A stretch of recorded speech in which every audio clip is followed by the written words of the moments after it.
Good morning, everyone. So this is going to be a video about being a event administrator for the track review system. The previous video I showed how the event administrators can control the live view, and this one is going to be for the administering the track review. So if we go into the track review as usual, so this is now the track review for the New Zealand Inter-Dominion event. You can, of course, go back to other events. Now, when you're in the track review, you can use this little options admin mode. Now, the first time you do that, it will ask you for the admin password for the event. You'll need to get that from me. But once you've done it once, your browser should remember that. Good to do it on your phone and on your desktop browser or your iPad or tablet or whatever, so that you don't have to retype it when you're out and about. Okay, so I'm going to go into admin view, and just as a demonstration, what I'm going to do is bring up a sale that I did on Saturday, just a couple of days ago. So I'm going to look for my own name, where I did a little sail, quite a long, about 4.5 hours around Lake Burley Griffin. Just light wind, it was like 6 knots or so. And I did a bit of an adventure sail from the ANU Sailing Club up to Kingston Foreshore, and then had a hot chocolate and then came back. And so the reason I'm choosing this one is it's quite a long one. And as an administrator, if you have a look, when I toggle the admin mode, you'll notice some additional UI features turn up, in particular this plus button here. And that's important because you might have a long log from a day's racing, but you want to break it up into a number of separate races. So to give that as an example, what I'm going to do is break up this sail that I did from the Sailing Club up to the Kingston Foreshore into, I'm going to break it up into 3 sections, because the first section I actually went from the Sailing Club up past the bridge up to here, then I came back.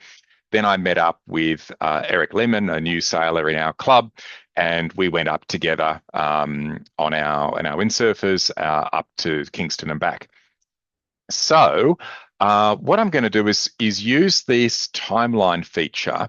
You can see these little green dot down here and the red dot at the end to select just part of the sail. Now, most of this log was from 1:30 in the morning. I just left my tracker running overnight. So I first of all got to get to a reasonable time, noting that the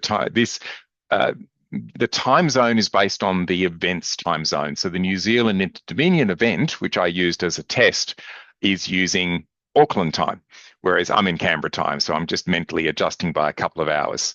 And so if I advance that a little bit, what I'm going to do is, in fact, a simple way is to show my speed.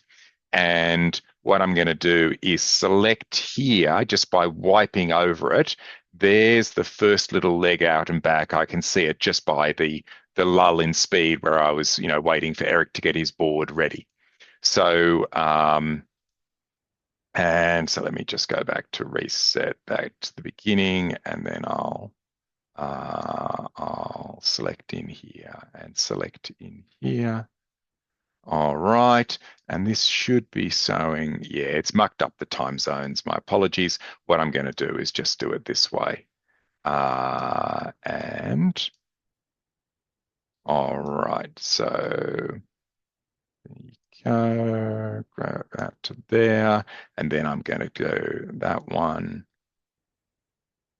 until I end up with just that section that I want. There you go. That's pretty good. All right, so that's now showing just the course I did when I first went out under the bridge, turned around and came back to go and meet Eric. And what I can do now is click a little plus, bridge trip 1. You give it a name. You could call it like race 1, race 2, race 3. I'm just giving it a name here.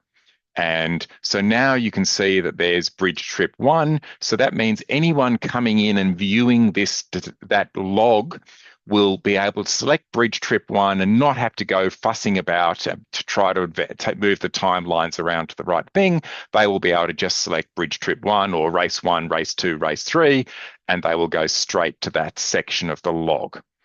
All right, so what I'm going to do now is go back to the whole log, and I'm now going to do the to Kingston portion. So I'm just going to get it onto that, and a little bit fiddly to get these timelines right, but that's it. Great. So this is now the path where we went to Kingston. So I'm going to create another one to Kingston, and we now have bridge trip 1 and 2 Kingston, and I'm going to finally go and select just the last part. I'm going to see whether the wipe over thing works. And yes, that's got it coming back just to the wipe over one. And I'm going to go, it's mucked it up again on the time. Apologies for this. I'll look at fixing that. So this is now going to be the way home, and select that time, and I'll take a little bit off the end there, and I'll say way home. All right, so now what we've got is 3. So if I turn off admin mode, come in as an ordinary user into this system. So I'll go and I could start a new incognito so it doesn't have my details. I'll go in here and I'll go as an ordinary user into track review. And if I go and have a look on, I could look for Andrew PW, my Pixel watch, and you'll see that it's got bridge trip 1 to Kingston and way home. I'll just change to Google Hybrid, a bit neater map. But you can instantly see that the people doing the review now can easily see just the part of the race, which particular race or whatever they want to see, and all of the graphs, etc., will operate just on that sub part of the of that track. So back here, if I'm in admin mode, you can delete one of these. So I could click, delete the way home. It'll ask me, do I want to delete it? It'll get rid of it in case you muck one up. You can delete it. And that's the main thing you can do as an admin. So you can sort of split up these tracks. I may add in more admin capabilities in the future, but that's the main one. And good luck administering your events, and happy sailing.